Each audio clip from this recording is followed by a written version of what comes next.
Good morning, crypto world. Happy Friday. It's 7:45 a.m., September 18th. Prices of Bitcoin currently at 10,982. We had some good movement up overnight, all the way to $11,040 or so. Quickly came down. It looks like we're back below this previous high. If we could get back above, I think it's very possible that we get towards this R1. But if we start getting rejected here, I'm thinking that we're probably going to head towards the pivot. Okay, so I think the one thing that I was telling my community about yesterday is we were seeing somewhat of a head and shoulders pattern developing. And I had stated that I didn't think that this head and shoulders pattern was going to come true when this area was being created. Okay, I had actually stated that personally. I think from here you might do something like this and start pushing back up and out. And I'd stated this last night. Let me see, as you can see right here.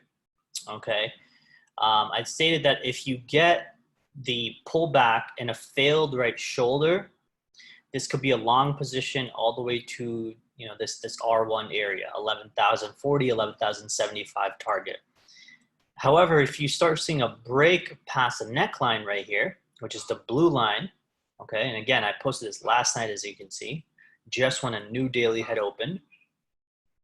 If you start seeing the break past the neckline, chances are we're probably going to head down, at least towards the S2, which is around $10,600.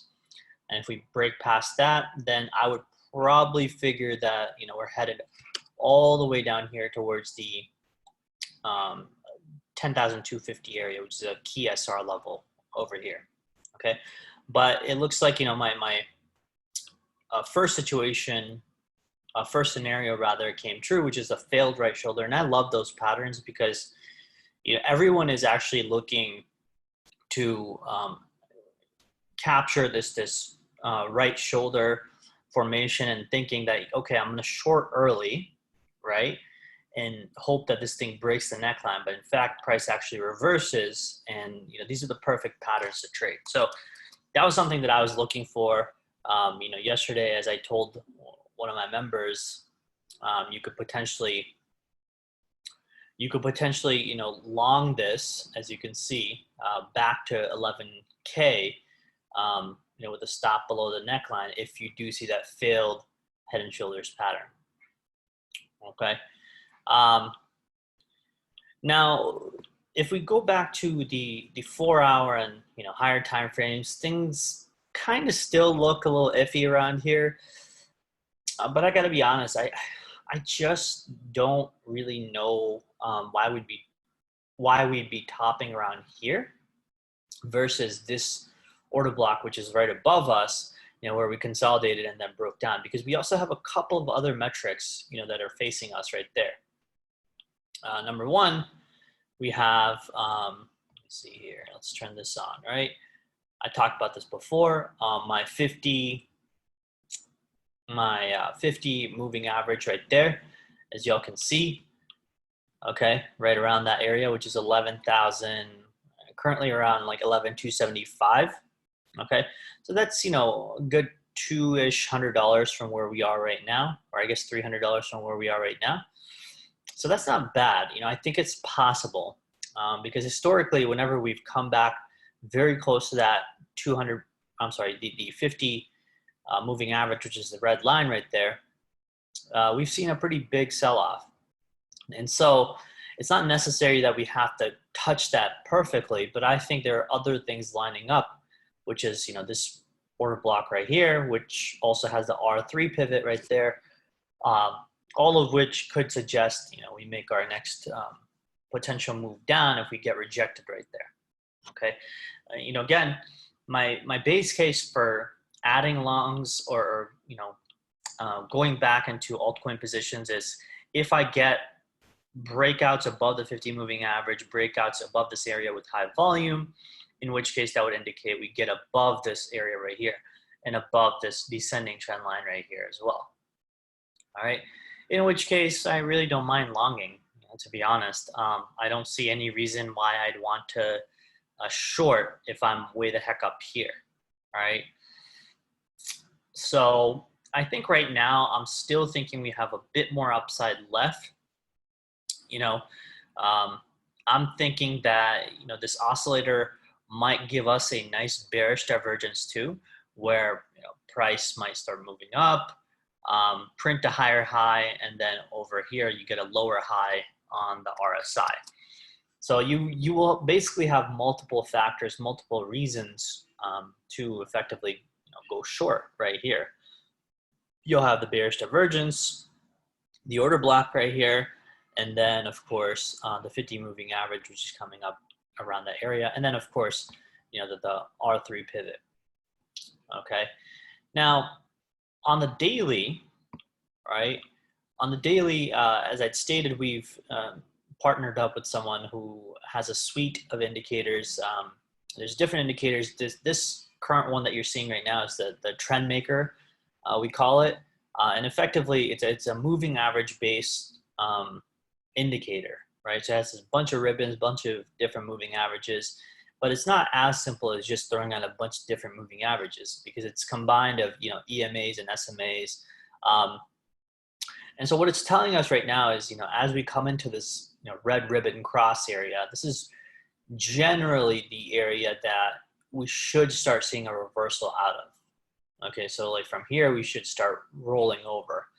Now with the daily printed yesterday as a hanging man, these are typically your traditional like reversal candles, okay? And so if you don't really get a reversal, then I'm thinking that, if you don't get a reversal, I'm thinking you got more upside left. And again, that takes us to, that 11 to 11.3 area, which I've spoken about before, okay? So there's a lot of things that I'm kind of looking at, which are providing a lot of uncertainty, and especially from the stock market front. If you're looking at futures right now,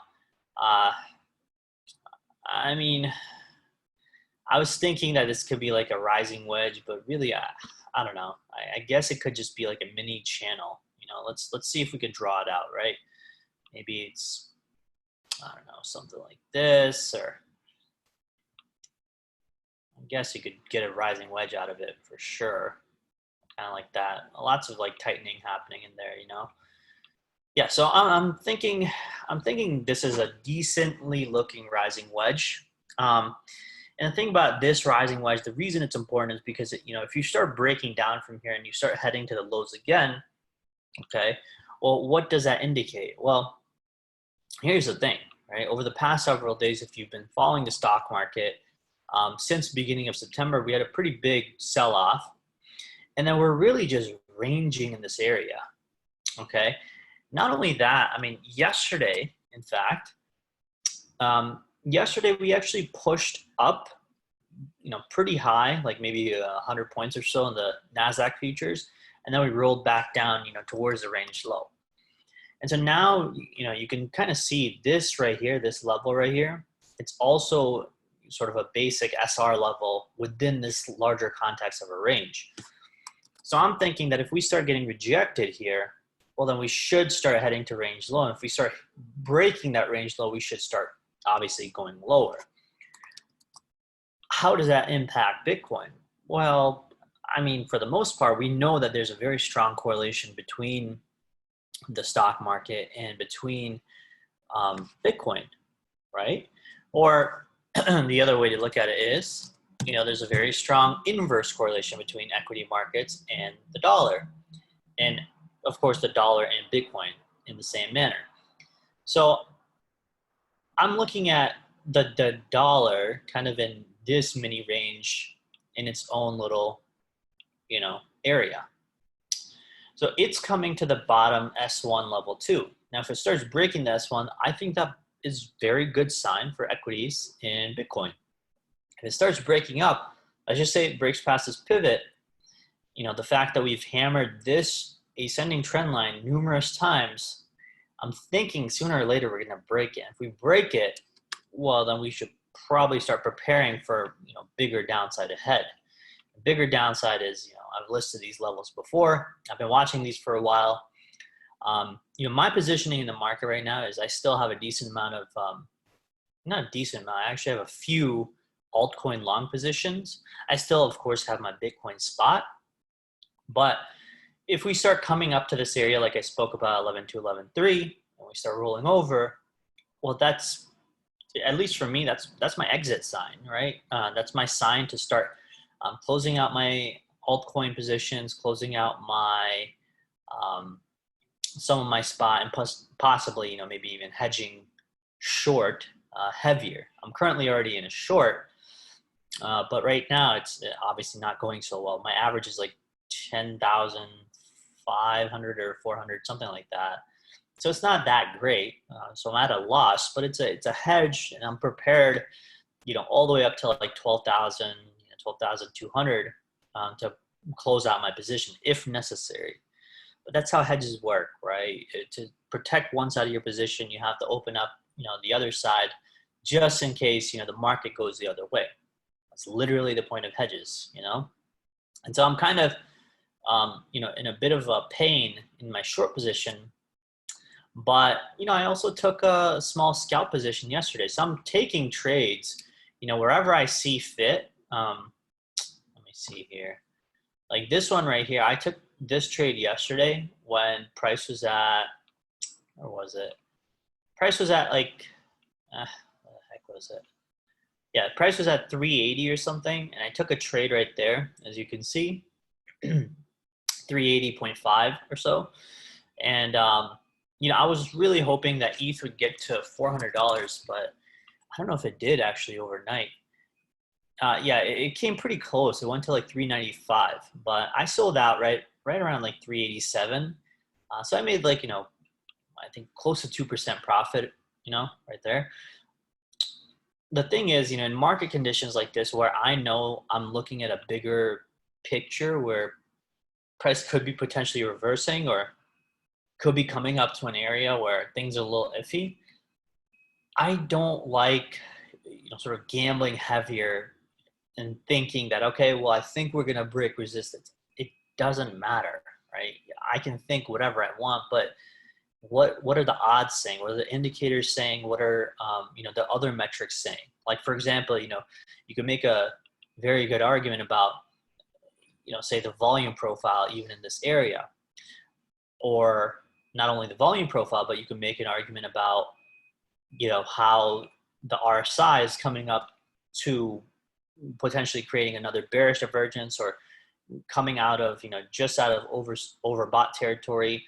OBV is not looking great. There's numerous reasons why I would not want to be heavy long here. Now, of course, again, people ask me, well, aren't you just going to have to buy back at a higher price? Yeah, of course, but that's the point of trading. Like, you want to buy on confirmation, you want to buy on strength. You don't want to buy when the clues are literally telling you in the market that maybe you don't want to be in this trade, because of all the metrics that are showing you that there's uncertainty present. And I think this is why most people kind of ignore the signs that are visible from the market. This is why a lot of traders don't really make money in the market, is because often people think with their emotions, or they think that this might be the time where, price doesn't respect technicals or doesn't respect indicators, etc. I mean, yeah, you might be right once in a while, but there are certain rules to the market, certain rules to basic support, resistance, basic correlations that we understand. And if you follow those rules, the odds and the statistical favorability is on your side.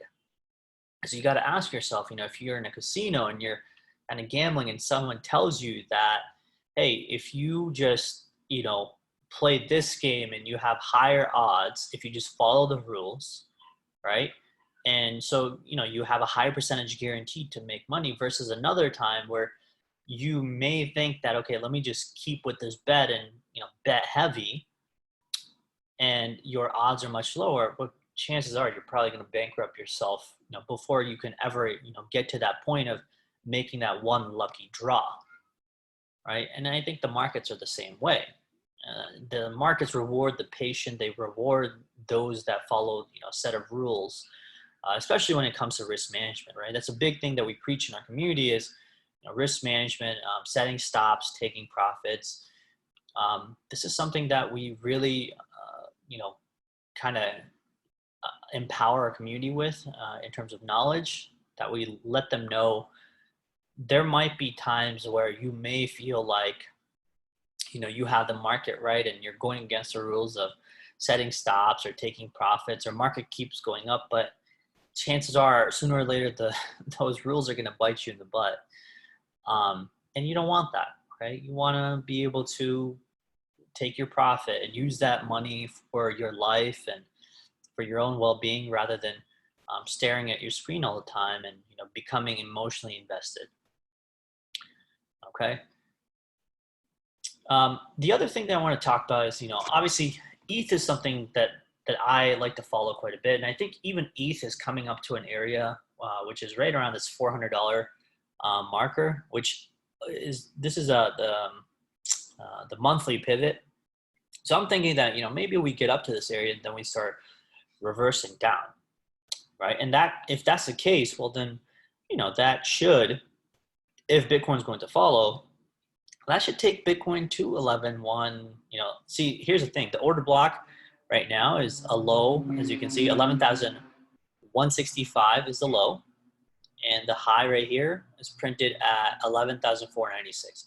So that little, $3-ish $100 range, that is the range that you want to be paying attention to. Okay. And if you pay attention to that range, you will be surprised, at what kind of opportunities you get. For example, you could get a long opportunity from here into this area, or you can get a short opportunity from here down to at least 10,500, because this is a key SR level, right? You can see resistance right there. Resistance, breaks through it, tests that support, and then starts moving up. So I'm thinking from here down, that's another short trade. Okay, and that's just a scalp. I mean, of course, you could aim for bigger targets like back towards this range low. But again, we don't necessarily know if, from here we have to break down. There are many things in the market that are shaping the conditions of Bitcoin. I don't really want to be the person who's kind of not looking at all those clues. So in our Advantage community, these are the clues that I kind of update my members on, exactly what I'm looking at in the market, the clues that I'm looking at, why exactly I think, prices are going to go up or down, or, at specific targets, based on, of course, numerical data and proof, right? So anyway, I hope this analysis was helpful. The Discord link is below. Hit the thumbs up, hit the like button, guys. We do a lot of free content, and I hope you guys like it, and I hope you benefit. But hitting the thumbs up will help us keep creating more free content. That's it. Y'all take care. Cheers, and join our community.